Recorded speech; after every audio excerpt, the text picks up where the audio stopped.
How's everyone doing? Today I have a horror Blu-ray and DVD collection update with 5 pickups. And if you've seen any of these, definitely let me know what you think of them. And let me know which one of these is your favorite. Leave me those comments down below.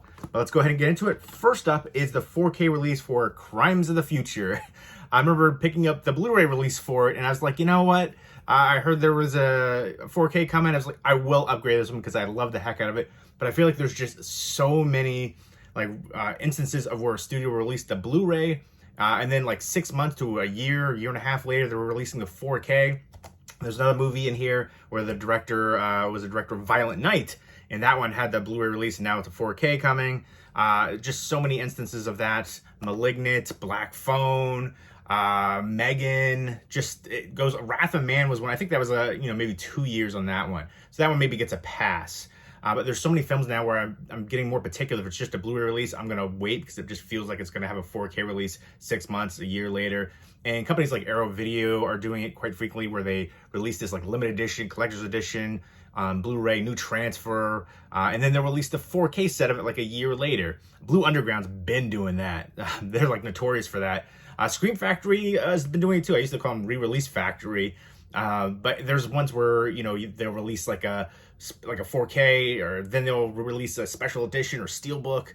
So it's getting redundant at this point. And I feel like, especially for horror fans, we've been driving the market for physical media since like VHS days. And I mean, how many different editions have Evil Dead and Halloween have there been? But at this point, though, I'm just getting kind of tired of it. But I really did want to upgrade this one because I love the heck out of it. It was unique, interesting, creepy, bizarre. Look at that in the back. It's set in the not so distant future where humans are getting used to a synthetic environment. They're eating synthetic foods. They show this like weird synthetic candy bar that they're eating. And basically they're mutating the organs. And there's a performance artist right here who like shows the organs and stuff. And I think they do like organ removal. And it's like this weird surgery that they have like a whole show for, and all the mutations. There's like these enforcement agents where you have to let them know about the mutations too. And the cast was really good here. Lea Seydoux, Viggo Mortensen, and Kristen Stewart really surprised me. I didn't used to be a big fan of hers at all. I feel like she's come a long way acting wise. Personal Shopper blew me away. High recommendation there. Kind of like dramatic horror, but I thought the payoff was incredible, and she was really good in that role. Clouds of Sils Maria too. So I've become a big fan of her, and she was great here. Kind of like creepy, and again, all the visuals. It's body horror, what Cronenberg has been known for. Let me know what your favorite David Cronenberg movie is. For me, The Fly remake is one of my favorite horror remakes. Videodrome. Existence, I think, is really underrated. The Brood is one of my favorites. And then Crash. That's the only Crash that matters. Not the Academy Award-winning Crash, which to me is like the worst Academy Award-winning movie ever for best film. Could not stand that one. Just trite. But yeah, Cronenberg, big fan. And then his son too, Brandon Cronenberg, is doing a lot of great things too. I think Antiviral is definitely my favorite from him, but super underrated. Really unique, and definitely shows the influence of his father. Possessor and Infinity Pool gets all the hype, but definitely check out Antiviral. Love that one. Never hear anybody talk about it. And this was 8 years since Map of the Stars, his last feature film. So hopefully we don't have to wait another 8 years for his next film, because this one blew me the heck away. Atmospheric. The setting for this one was really unique too. It's set in the near future, but it also felt like it's from the past too. Just in a world of its own. And I like all the characters. They were well fleshed out, and the drama between the characters, and you find more information as the story goes along and progresses. And David Cronenberg's worked a few times with Viggo Mortensen, of course, here. A Dangerous Method, Eastern Promises, History of Violence. I think both History of Violence and Eastern Promises are definitely underrated for his filmography. Great performances from Viggo. A lot of times directors work with the same actors. They feel like they can bring the best out of the roles. And you see that for a bevy of different directors and actors pairing up. But I think this is a really good combination here, and I'd like to see them work together more in the future. Let me know what you consider to be an underrated David Cronenberg movie that you think deserves more love and appreciation. But happy to add the 4K of this to the collection. Would definitely recommend checking this one out. And this is from Decal Releasing, and you got a bevy of bonus features right there. Some alliteration that I overuse in all of these videos. Get used to it. And did anybody see the Soska Sisters remake of Rabbit? I haven't seen that one yet. I didn't hear a lot about it, though. I feel like there's a bunch of hype and then just kind of nothing. American Mary was amazing, but I wasn't a fan of See No Evil 2, and then pretty much anything else that I've seen I wanted to like, but I just haven't been a fan. American Mary, awesome, though. Want to see more from the Soska Sisters, though. I feel like for See No Evil 2, I thought like that was such a great combination. You have them, you got Danielle Harris, you got like the, morgue setting, a bunch of other people involved in it. I just felt like it was going to be great, and it just kind of fell flat for me. The kills even felt uninspired. It was disappointing. But I feel like I was in the minority in thinking that. I heard a lot of people loving that one. Next up is Dead Snow 2, Red vs. Dead. This is another one where I feel like I'm in the minority. I do want to revisit it. This is why I picked it up. I watched it when it first came out, and I didn't love it. I thought it was kind of derivative. I love the first Dead Snow movie. One of my favorite horror movies with a snowy setting. Great zom-com. I mean, it's killer Nazi zombies. What more could you want? I mean, it was awesome. And this is from Tommy Wirkola, who directed Hansel and Gretel Witch Hunters, and then Violent Night, the aforementioned, where, they released the Blu-ray Universal, and then now 4K is coming. And I had a fun time with that one too, but I don't know if I'm going to upgrade that one. But this has some good bonus features on here. And this one, the main character has like a zombie arm now that they attached to him because he, cut off his arm in the first one. It just felt derivative. I don't know, it just didn't stand out for me. The new cast of characters I didn't really enjoy. Like some zombie fans essentially trying to help, and, they're facing off against the zombie horde, and, Nazi zombies are back again. Again, it's been a while since I've seen this one, but I remember there being like Russian zombies too, which were, wild and crazy. But yeah, Colonel Horzog is back. You see some of the same characters in here, and I don't know, it had some great kills and good visuals and stuff, but it just felt a bit flat from what I can remember about it. But I am going to give it another chance. Happy to get with the slipcover. It is a really cool looking slipcover. Some spot gloss on there. So I'm hoping I will like it more on the rewatch. Again, a lot of people rave about this one. First one is absolutely incredible. Great mixture of gore and the comedic elements too. Love that one so much. It's on my list for top snowy setting horror movies, which I did a video for that like forever ago. I want to redo that now, but there still deserves to be way more horror movies with a snowy setting. I've been talking about this forever ad nauseum. There should be a Friday the 13th with a snowy setting. The first one took place in New Jersey, and it snows here. And I used to live in New York. Jason Takes Manhattan. It snowed even more when I was in New York. So come on, Jason in the Snow. You have the fan films, Never Hike Alone, and then Never Hike in the Snow, which both of those were really good. I wanted a little bit more from Never Hike in the Snow, just kind of like left me wanting more from it. But it was awesome from, I just wish there was a longer runtime. Maybe get them involved and have them direct the feature length. They did a really good job with those films. So, but yeah, this one is going to be a, second chance rewatch. I feel like sometimes your taste can cultivate and change, depends on your viewing experience too. And there's been movies where I hated, now I love. Chasing Amy is a big one. I remember watching that and I remember hating it. And then Session 9 is another one. I remember hating that one when I first watched it. Now I love it. But then there's been a lot of movies from when I was younger that I loved, now I hate. Walk Like a Man with Howie Mandel as an example. Drop Dead Fred. I can't stand that now. It's like nails on a chalkboard trying to sit through that. Phoebe Cates, stunning. Everything else, just but I know people love the heck out of that one still. Next up, we've got Elvira, Mistress of the Dark. I want to say this was 88. I remember watching this a lot as a kid. This was like always playing on TV. She is a legend, iconic. Cassandra Peterson, and I remember this being a really entertaining, fun time. The townspeople hate her, and there's some other characters too that she gets involved with, and just her, quips and retorts, and just the one-liners. And I mean, come on, it's Elvira. She is a horror icon for sure, and this is definitely the best of her movies. I remember watching Haunted Hills. I picked up the release for that. That's a fun one, but this one's much better in my opinion.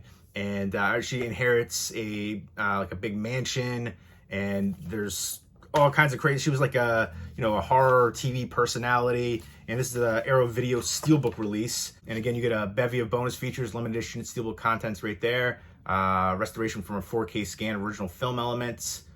So that is pretty awesome. I always appreciate that. I like to keep the wraparound J cards and like stick them inside for like the steelbooks and limited editions and stuff like that. I do like that artwork too. One of the things I really appreciate about like companies, Scream Factory, Arrow Video, they have the newly commissioned artwork. And you get a nice booklet. That's a thing that I like too for films that I'm a fan of, finding out behind the scenes information and seeing photos like that. Really awesome. So that's a nice booklet there. There is the disc. And this is kind of just a, impromptu unbox, but there's the interior artwork. Again, this is one that I remember growing up watching, seeing so many times over the years. So definitely happy to have it on this nice limited edition steelbook. Awesome artwork right there. And there's the back, weird romance. And next up is the Catman of Paris. This came out in 1946. I believe The Cat People, which is another like transformation horror movie from the 40s, came out a few years earlier. So it feels like it's gonna be reminiscent of that. I haven't seen this one yet, but I'm definitely excited to check it out. There's the Catman right there. Almost kind of like a Dr. Jekyll and Mr. Hyde kind of feel too. But where it's a character transforming into this cat person attacking people. I think he goes to Paris. He wrote a book and they're trying to ban the book. And then a person that's involved with the case gets attacked and clawed. And then he's, having these visions and these blackouts, having these memory lapses and stuff like that. So we've seen that before. It seems like it's gonna be pretty straightforward. So yeah, the Catman who is terrorizing the city and, clawed and mangled bodies. I love the artwork for that. That's pretty awesome. And then the backshot too. And you get some special features here. This is from a company in Australia called Imprint, one of my favorite companies releasing Blu-rays. I'm excited to check this one out. And once I do, I'll be talking about it more in a future update. But a high recommendation for Imprint as a company. They're like kind of like the limited edition offshoot label of Viavision. Umbrella is another really good company in Australia too. But I feel like if you want those limited edition releases, Imprint is incredible. Like their box sets, so mind-blowingly amazing. Like they did Wicker Man, Warriors. They do a lot of like film noir, after dark stuff. Love what they do. Just incredible releases. But these standalone limited edition ones are awesome too with the outer slipcase. And then you have the other artwork underneath here, which I always appreciate when they use different artwork than what's utilized on the slipcover or slipcase. There's the disc artwork and there's interior artwork too, which I love that. That is just like classic, retro horror right there that you would see like posters for back in the day. I would just gravitate towards that kind of stuff, especially like as a kid. That's what got me into horror. Seeing like the horror VHS artwork, I was just enthralled by it. I grew up in the VHS rental store era, mom and pop stores. Shout out to Captain Home Video, Joe's Video, Easy Video. Those are the video stores that I remember growing up with. And, again, my parents never let me rent those horror VHS tapes, but I would sneak downstairs in the middle of the night and watch horror movies, be freaked out, want to see more. But I just remember being so enthralled by the VHS cover art and just really got me into it. And I love the design for these releases too. You have the year right there and the title, and then on the spine, you also have the number of the release. So if you get all of them, you can line them up. I see a lot of companies doing that. And again, I appreciate when companies have like all the technical artwork, box stuff. Like Twilight Time used to do an amazing job. You see Paramount Presents doing that too, where you have the year, technical specs and stuff. So I like when companies do that. A lot of times I'm looking for it and the writing's so minute, you can't find it. And then also too, sometimes they just don't have it.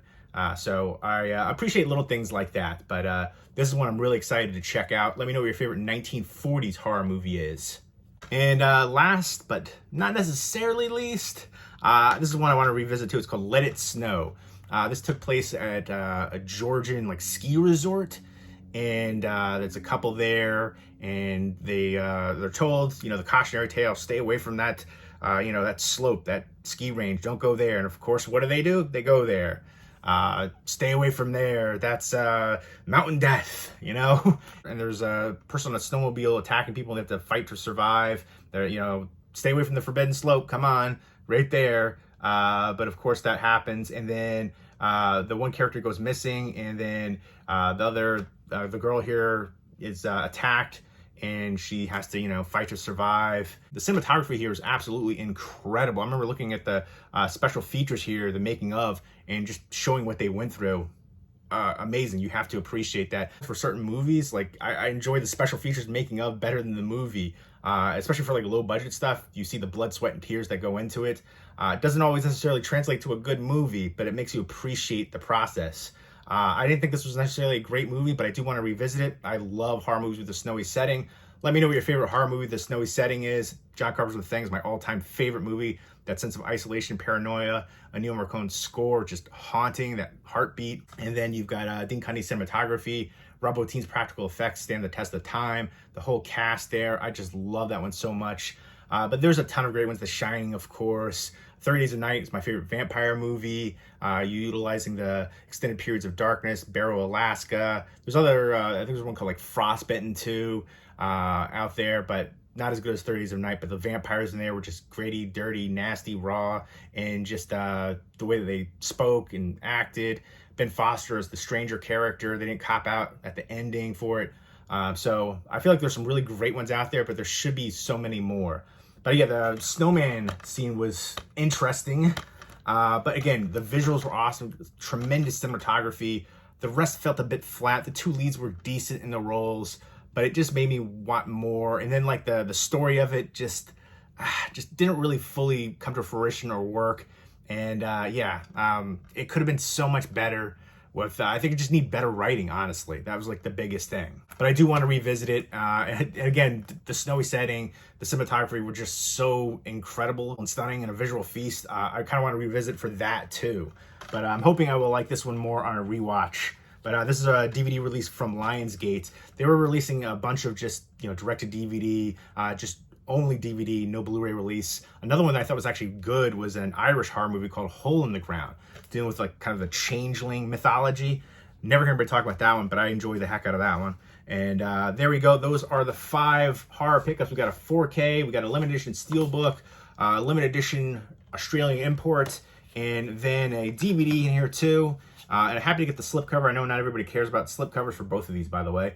But for me, if I know a movie has a slipcover and I get it without it, it just feels incomplete. And a lot of times the slipcovers go for like 3-4 times the actual movie, which is mind-blowing. But happy to pick up the slips, the steelbooks, the limited editions, all that. And horror is my favorite genre by far, so I'm more forgiving of the tropes typically than other genres. But there we go. Going to revisit some of these, and Catman of Paris is the only one that I haven't seen in this lot. But going to be watching that one soon, and once I do, I'll talk about it in a future update. Let me know if you've seen any of these and what you think of them, and let me know which one of these is your favorite. Leave me those comments down below, and I hope everybody's doing well. Take care, and keep it spooky.